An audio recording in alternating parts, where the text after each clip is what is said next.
آج ہمارے اندر سے یہ بہادری نکالی جا رہی ہے اور اس کے لیے پری پلان سازشیں ہو رہی ہیں. ابھی حال کے اندر جو ایک شوشہ چھوڑا گیا فلم کے نام پر، اور ایک مخصوص کمیونٹی جو یہاں پر بے حیائی کو پروموٹ کرنا چاہتی ہے، اہل یہود اہل مغرب کو پتہ ہے کہ ان دلوں سے غیرت نکال دی جائے، ان کے دلوں کے اندر سے حمیت نکال دی جائے، اور ان سے جب مادہ غیرت و شرم کو حیا کو کم کر دیا جائے تو حدیث شریف میں آیا کہ جب تیری حیا مر جائے تو جو چاہے کر.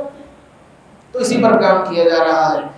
پہلے پڑوسی ملک سے اور پوری دنیا سے یہاں پہ فلموں کو پروموٹ کیا گیا. فریج آج بھی بڑھتا چلا جا رہا ہے، لیکن برائی اتنی ہی سستی ہوتی چلی جا رہی ہے.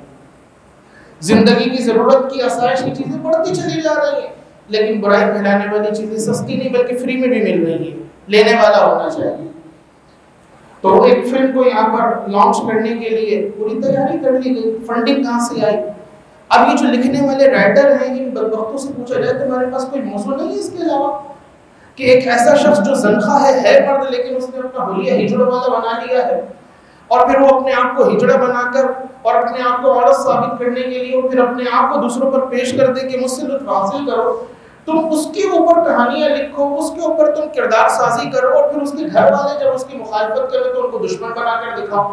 لو بھائی انسانیت کے خلاف کام ہو رہا ہے، اس پہ ظلم ہو رہا ہے کہ جو مرد سے عورت بن گیا. تو اسلام نے تو لعنت کی ہے ایسے پر، اس مرد پہ جو عورت کی صورت بنے، اور اس عورت پہ لعنت ہے کہ جو مرد کی صورت بنا ہے.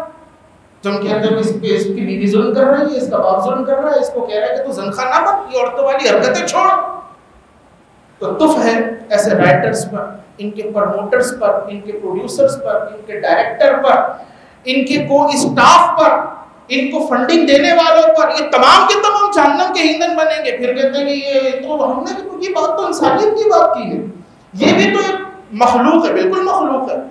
مردوں تو مرد بن کے رہو، اپنے حقوق لو، بلکہ تم تو دوسروں کو حقوق دینے والے ہو. اسلام نے ایک درخت کے بھی حقوق بیان کیے ہیں. رہ گئے جتنے بھی مخنثات ہیں، اسلام نے ان کے حقوق بیان کیے. پڑھ کے دیکھیے، مرد آج عورتوں کو وراثت نہیں مل رہی. اسلام نے ہجڑوں کی وراثت بیان کی کہ اگر کسی کے پیدا ہو جائے مخنث تو اس کو وراثت کتنی ملے گی. اگر مردوں کی طرف ہے تو وراثت کتنی ہوگی، اگر اس میں عورتوں کی علامت ہے تو اس میں وراثت کتنی ہوگی. اسلام نے جتنا زیادہ ان کو حقوق فراہم کیے، دنیا کے کسی مذہب کے اندر ان کو رائٹس ملے، لیکن یہاں پر یہ وہ ساری سوچیں ہیں جو ہمارے لیے منتقل کی جا رہی ہیں. بہرحال فلم چلتی تب بھی ان کا ایجنڈا مضبوط تھا اور ان کا کام چل رہا تھا. فلم کو بین کر دیا گیا تب بھی یہ بہت خوش ہیں آپ. ہم یہ سمجھ رہے ہو فلم بین ہو گئی، یہاں پر نہیں چل رہی. ان کا مقصود یہ تھا کہ اس معاشرے کے اندر اس کو ہاٹ ٹاپک بنا کر پیش کر دیں. بچے کی زبان پر، سوشل میڈیا سے وابستہ کروڑوں لوگوں صارفین کی زبان پر یہ موضوع بحث آ جائے، ان کو